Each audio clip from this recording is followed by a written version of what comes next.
Thank you very much. Kaufman is alive. I look at comic books new and old. Today we're going back 30 years to the Age of Apocalypse. I'll be looking at the Amazing X-Men issue number 2. I've already covered issue number 1 of the Amazing X-Men, along with the first 2 issues of the Astonishing X-Men, and X-Man number 1 and X-Men Chronicles number 1. So go check those videos out if you haven't yet, and please subscribe and like the video, get notifications turned on so you can see when I post those new Age of Apocalypse videos. I do plan on going through every single issue of the original Age of Apocalypse all the way through from beginning to end. So I think this is going to be a pretty fun journey. And again, this is the 30th anniversary of this miniseries, which is kind of why I wanted to cover it now. And we got the Amazing X-Men number 2 here today. I think what I'm going to do is cover the first 2 issues of each miniseries and then move on to the 3rd and 4th, just so we don't get too far ahead, because there's things that happen in each series that play into the others. So I really like this cover. This is by Andy Kubert. He does the artwork on this series.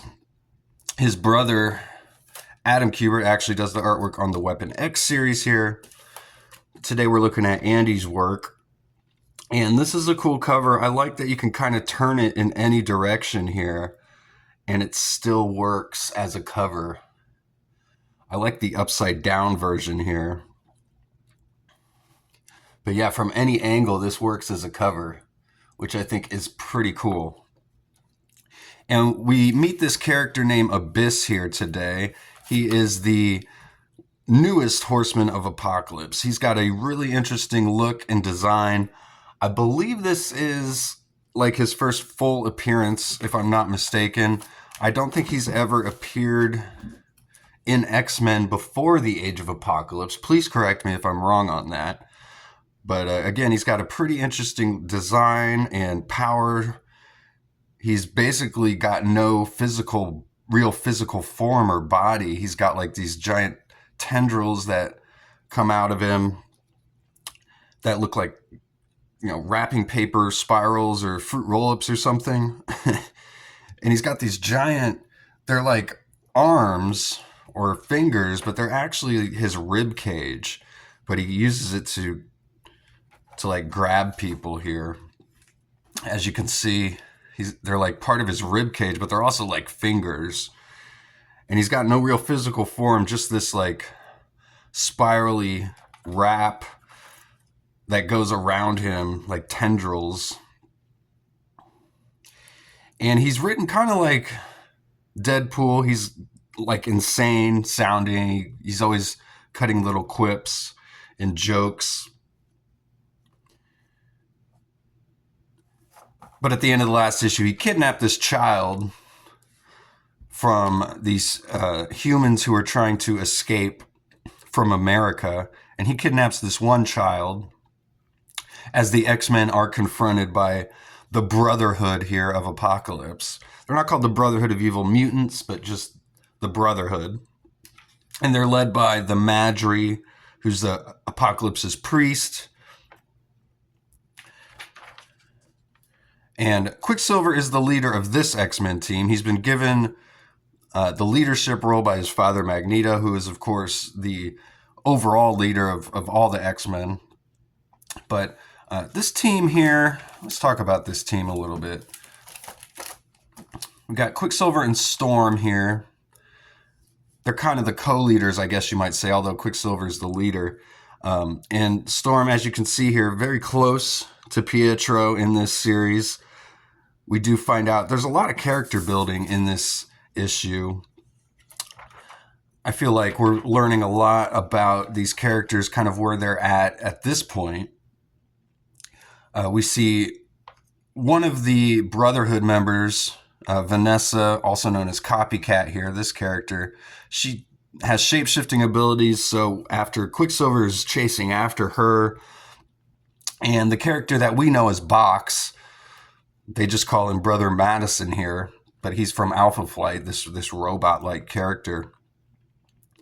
And Quicksilver's chasing after them, but she turns into the Scarlet Witch here, but who got killed back in the X-Men Chronicles #1, which I already covered. She was originally a part of the X-Men, but she tricks Quicksilver here and turns into her, but then the Dazzler shows up here and is able to take Vanessa out. And the Sentinels kind of are going back and forth throughout this issue. At first, they were working with the X-Men, then the Brotherhood takes control of them. But then by the end of the issue, the X-Men have regained control of the Sentinels, and they're using the Sentinels to transport the humans from America over to Asia and Europe, where there are human settlements that are unaffected by Apocalypse. Well, I shouldn't say unaffected, but Apocalypse does not rule over them. He only rules in North America. So, like this Reboot ad here, if you remember the show Reboot from the 90s, very early computer graphics cartoon, but it doesn't really hold up today. But at the time, I was mesmerized by this show when I was like a 10-year-old kid. So Storm shows up here after not being in the issue at all. I like this page, this panel of Banshee here flying is really cool. I love the perspective point there, that everything is like heading towards his arms and fists, though, are in a really weird position. They're almost like way up above his head. Looks kind of weird, but still a pretty cool drawing. Again, there's a lot of dialogue and, thought bubbles, narration in this book, but a lot of it is just character building. Like Banshee here, we learned that he used to be in the X-Men, then he quit the X-Men, but Magneto convinced him to rejoin. We see Iceman show up again here in this panel after being taken out at the end of the first issue. And Exodus said he'll probably be back, he'll just reform, and that's exactly what happens, although Iceman doesn't really do anything here in this issue.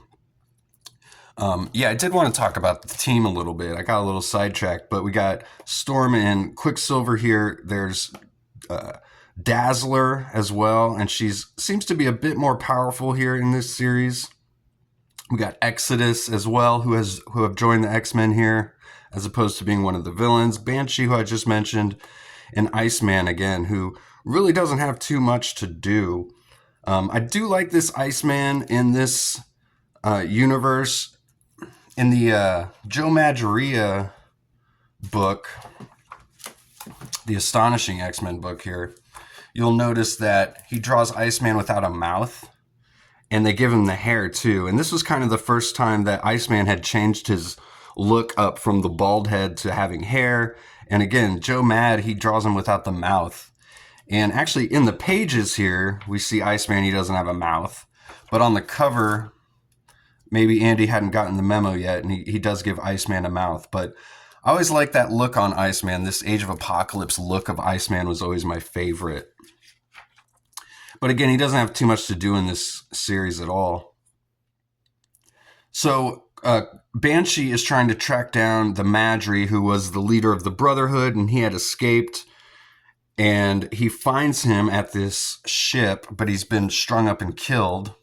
And Banshee's trying to wonder why and who did this. And then we see Abyss reveal himself. As you see, he's got the child with him there. There's like this fade, there's like computer generated fade on this drawing here. And I think that's to kind of show Abyss is like coming out of the ship maybe, or going in. I'm not quite sure. Kind of weird. Some of the artwork in here, as I do love Andy Kubert's work, but some of it is really confusing. I mean, of the three Kuberts, really, he's definitely like the messiest artist. But I mean that as a compliment. And we got Matt Ryan doing the inks here too. I should probably mention, I believe Scott Lobdell is the writer, or maybe it's Fabian. Yeah, it's Fabian Nicieza is the writer here. So I wanted to shout out that creative team. And speaking of the creative team, they do, I think, make a mistake in this panel as we've got Banshee and Quicksilver talking to each other. Quicksilver says, "Help me hold this poor soul down, Aurora. What does this maniac want?" And Banshee says, "You." And Quicksilver says, "He won't get me. We're a little busy." He says, "Pietro, he's holding a child hostage." And then Pietro says, "A child where?" But as you can see, the colorist colors him like Banshee. He gives him the yellow hair here instead of the white hair. But it's actually Quicksilver talking. And Abyss just wants Quicksilver. He wants the son of Magneto. So a pretty easy plot here. He's got the child, and in exchange for the child, he wants Quicksilver. So Storm won't let Quicksilver go alone, though, because she has feelings for him, although she hasn't let him know that yet. So again, some interesting character building throughout this issue, which is kind of, I think the main point of this issue is just the character building, because the plot, again, is pretty simple, not too much to the plot, and we're just getting introduced to this Abyss character for the first time. So the door is wide open when they arrive to the ship. They know it's going to be a trap, but Storm hears the screams of the child. They actually see the child briefly for a second here as he gets dragged into the abyss, so to speak. So Storm goes after him, and Quicksilver follows Storm, and then they're confronted by Abyss here. And again, he kind of explains that he's the newest Horseman of Apocalypse. We get a reference to Bastion. They say that Abyss has replaced Bastion in Apocalypse's Horseman, which is pretty interesting. There's some really disgusting dialogue, too, with Abyss talking about the child. He says, once you get to know me, Abyss says, you'll find out I'm a pretty deep guy. Just ask the juicy fruit here, talking about the kid. So that's just gross. So this sends Quicksilver over the edge here, and it's really confusing what happens here. It's really hard to tell. You can't even really tell by the artwork what happens here. Stick it in, press play, Beavis and Butthead. But again, it's really hard to tell what happens. We're kind of just told through the dialogue by Storm that Quicksilver basically made Abyss eat himself. He like punched Abyss's head into his own, Abyss-like body and made him eat himself, essentially. So really weird scene. Doesn't really make a whole lot of sense. Quicksilver says he was just trying to punch him. It was just kind of an accident, a lucky strike. He didn't mean for that to happen, but it did. But he also says it's probably not the last we'll see of Abyss. He didn't expect the Horsemen of Apocalypse to be defeated so easily. And then we see the Sentinels back in control. The X-Men back in control of the Sentinels, I should say. They save the child. His name's Jeremy. He goes back to his family here. Quicksilver says, there's hope for all of us. Yeah, well, we'll see about that. And we're back at Apocalypse's base here in New York City. Now, to thousands, it is simply called Hell, it says. And we see they've got this character, Karma. They've trapped her here, and they're interrogating her. She was working for Warren Worthington, also known as the Angel, and he's like the leader of the Human Council in Eurasia. And they're trying to get information out of her. We've learned that Gambit had visited Angel to find out where Magneto was, and then we saw Gambit visit Magneto back in Astonishing X-Men #1. So we're told about all of that happening here. And then we got Apocalypse here. He shows up. He says, we already know Lenshear resides in the home of Charles Xavier, the dead mutant whose name that fool fights. As if they could detain me from this prize I have wanted to claim for so long, he says, at long last, Eric, my foe, my friend, we shall see who is truly fit enough to survive. And in the next issue, Apocalypse versus Magneto. Enough said. So, cool issue here. I like that it just kind of wraps up. It's kind of the continuation of the first issue. These two issues go hand in hand together. Some cool artwork, and we get introduced to this Abyss character who's pretty gnarly. So let me know what you guys thought in the comments about the video. Did I miss anything? Have you read this issue? Are you fans of Age of Apocalypse? And let me know which series you want me to get onto next. Weapon X, should I do Gambit and the Externals? Generation X, there's Factor X. Let me know what you want, and I'll try and get right to that on the next one. And please subscribe if you haven't yet. Thanks again for watching. Go read comics.